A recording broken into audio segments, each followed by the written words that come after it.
এটা কি আপনার হাতে বাড়ির রেখা হতে পারে? অথবা এটা? আচ্ছা, এখানে যদি কোনো ত্রিভুজ সাইন থেকে থাকে সেটাও কি আপনার হাতে বাড়ির রেখা হবে? দেখুন, লাইনের ওপরে যদি ত্রিভুজ সাইন থেকে থাকে সেক্ষেত্রেও কি বাড়ির রেখা আমরা বুঝতে পারবো? আসুন এই বিষয়ে একটা ডিটেলসে আলোচনা করা যাক। সত্যি কথা বলতে বাড়ি এবং গাড়ির যে রেখা সেটা ত্রিভুজ এবং চতুর্ভুজ সাইন দেখে না দেখাই ভালো। বাড়ি, গাড়ি, টাকা পয়সা, সুন্দরী স্ত্রী, সুন্দরী নারী, কি করে আরো বেশি উন্নতি করা যাবে, কি করে বিলিনিয়ার হওয়া যাবে, কি করে মিলিনিয়ার হওয়া যাবে, সমস্ত বিষয় কিন্তু শুক্রের উপরে নির্ভর করে। হ্যাঁ, দিয়ে থাকে রাহু। একটা জিনিস মনে রাখবেন, দিয়ে থাকে কে? রাহু। আর পূরণ করবে কে? শুক্র। অর্থাৎ শুক্র যদি স্ট্রং হয় তাহলে এই সমস্ত জিনিস পাওয়ার প্রতি একটা চাহিদা কিন্তু বৃদ্ধি প্রাপ্ত হয়। যদি শুক্র স্ট্রং না হয় তাহলে কিন্তু সেই সমস্ত জিনিস পায় না। অতএব আমাদের আগে দেখা দরকার যে শুক্র স্ট্রং আছে কিনা। ঠিক আছে, 2 নম্বর বিষয়ে আমি আসছি। হ্যাঁ, আমরা এটা জানি যে আয়ুরেখার উপরে যদি কোনো ত্রিভুজ সাইন থেকে থাকে এবং সেটা কাটাকুটি বিহীন অবস্থায় থেকে থাকে এবং রাহুর ক্ষেত্র ভালো হয় তাহলে কিন্তু তাদের নিজস্ব বাড়ি হয়ে থাকে। যদি চতুর্ভুজ সাইন হয়ে থাকে তাহলে তাদের প্রপার্টির যোগ তৈরি হয়ে থাকে। যদি কারোর এই রেখার উপরে ত্রিভুজ সাইন থেকে থাকে তাদেরও কিন্তু বাড়ি ঘরের যোগ থেকে থাকে বা নিজস্ব বাড়ি কিন্তু তারা করতে পারে। আশা করছি পরিষ্কার হলো। আরেকটা বিষয় একটু ক্লিয়ার করা যায়, লাইনের উপরে ত্রিভুজ সাইন থাকলে সেটাও কিন্তু বাড়ি ঘরের যোগ বুঝিয়ে দেয়, তবে যদি মার্শাল রেখা ক্লিয়ার থাকে অথবা শুক্র অনেক বেশি ভালো থাকে এবং আয়ু রেখা ক্লিয়ার থাকে তাহলে। ঠিক আছে, আমাদেরকে আরো একটা জিনিস দেখতে হবে, আমরা মার্শাল রেখাকে কিন্তু প্রোটেকশন লাইন হিসেবে ব্যবহার করি বা প্রোটেকশন লাইন হিসেবে বলে থাকি। যদি মার্শাল রেখা ক্লিয়ার হয় তাহলে তাদের দেখেছি যে তাদেরও কিন্তু ঘরবাড়ি হতে, মার্শাল রেখার সাথে ঘরবাড়ির যোগ একদম 100% দেখেছি। অনেকে হয়তো এটাকে মানে না, কিন্তু আমি যেটা দেখেছি যে তাদের কিন্তু অবশ্যই হয়ে থাকে। এই বিষয়টা কিন্তু ক্লিয়ার। আশা করছি আপনি বুঝতে পারছেন আমি কোন বিষয়ের উপরে ফোকাস করছি। নেক্সট, গাড়ির যে বিষয়টা সেটা আমাদের রাহু মঙ্গলের থেকে দেখতে হয়। রাহুর ক্ষেত্রে যদি কোনো স্টার সাইন থেকে থাকে খুব ভালো মতো, অথবা ত্রিভুজ সাইন থেকে থাকে, চতুর্ভুজ সাইনও পারফেক্ট, সেই ক্ষেত্রেও কিন্তু তাদের গাড়ি হয়ে থাকে। এই ক্ষেত্রে যদি কারোর খুব ভালো সাইন থেকে থাকে, ত্রিভুজ সাইন থেকে থাকে, সেক্ষেত্রেও কিন্তু গাড়ি হয়।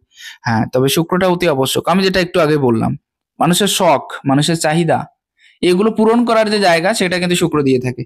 অতএব শুক্র ভালো থাকলেই কিন্তু আপনার শখটাকে আপনি পূরণ করতে পারছেন, আপনার চাহিদাটাকে আপনি পূরণ করতে পারছেন। সেক্ষেত্রে দেখতে হবে শুক্রের স্থানে ভালো কোনো চতুর্ভুজ সাইন আছে কিনা, ভালো কোনো ত্রিভুজ সাইন আছে কিনা, ভালো কোনো স্টার সাইন আছে কিনা ইত্যাদি। তাহলে দেখবেন আপনার গাড়ির সাইনটা ক্লিয়ার হলো।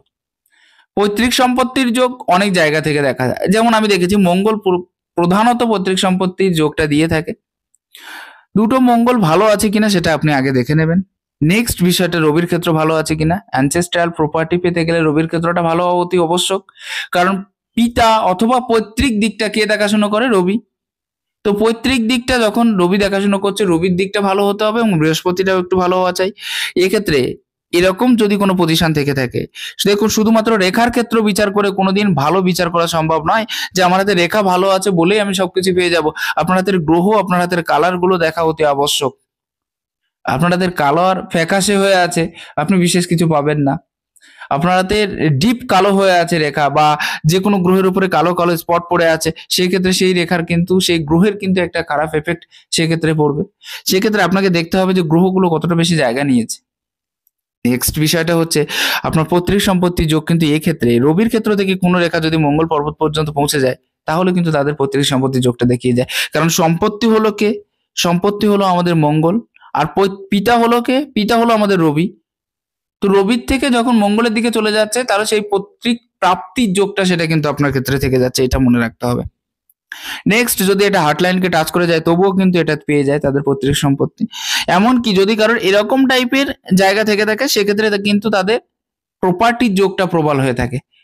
তো আশা করছি বাড়ি, গাড়ি এবং প্রপার্টি আমি কিছুটা ক্লিয়ার করতে পারলাম। তবে মঙ্গলের ক্ষেত্রে চতুর্ভুজ সাইন থাকাটা প্রপার্টির ক্ষেত্রে আপাতত খুব জরুরি। আমি এটা বলবো না শুধুমাত্র বাইরের অথবা ভেতরের মঙ্গল, দু মঙ্গলের ক্ষেত্রে যে কোনো একটা জায়গায় যদি চতুর্ভুজ সাইন থেকে থাকে বা দু জায়গায় চতুর্ভুজ সাইন থেকে থাকে, এটা কিন্তু খুব পারফেক্ট রেজাল্ট দিয়ে থাকে। নেক্সট বিষয় হলো যদি কারোর এই পর্যায়ে ত্রিভুজ সাইন থেকে থাকে কেতুর ক্ষেত্রে, কারণ আমরা কেতুটাকেও কিন্তু পৈতৃক যে জায়গাটা সেটা হিসেবে ধরে নিই। তো পৈতৃক দিকটা দেখতে গেলে যদি কেতুর ক্ষেত্রে কোনো ত্রিভুজ সাইন থেকে থাকে, অথবা নিচে যে রেখাটা আছে, অর্থাৎ আপনার হাতে যে মণিবন্ধ রেখাগুলো আছে, মণিবন্ধ রেখার উপরেও যদি ত্রিভুজ সাইন থেকে থাকে তাহলেও কিন্তু সেটা পৈতৃক সম্পত্তি যোগ হিসেবে আমরা ধরে নিতে পারি। নমস্কার।